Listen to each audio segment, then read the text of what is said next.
Sharing is caring, kaya mamimigay na tayo ng GCash. Ito yung entry number nyo. Ayan, magpapalabunutan na tayo. Kaya pala ako nagpa-GCash ngayon kasi medyo paldo ako kay Meta. So gusto ko lang i-share kung ano yung natatanggap kong blessing sa inyo. Thank you so much mga kadawabels. And na-unlock ko na yung 28,000 followers and Hello mga kadawabels, good morning! Kumusta na kayong lahat? Kahapon pa talaga ako excited sa palabunutang ito, kaso nga lang medyo busy ako. So ngayon, itatry ko na siyang tapusin. Bale, yung first 3 number na mabubunot ko, sila yung mananalo ng 200 GCash each.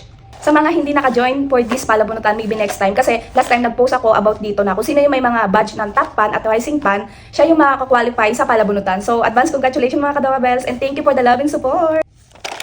So ito na, kung sino yung first 3 number na mabubunot ko, wala tong cut. So ito yung unang mananalo. Congratulations, number 5.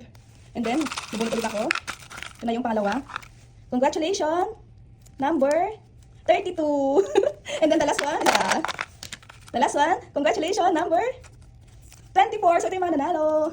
Ito yung lucky number natin ngayon, 5, 32, and 24. So check nyo na lang yung entry number nyo at congratulations. Thank you po sa lahat ng suporta nyo. Next time ulit. Congratulations sa mga winners. Pa-send na lang po sa akin ang GCash number nyo. Thank you!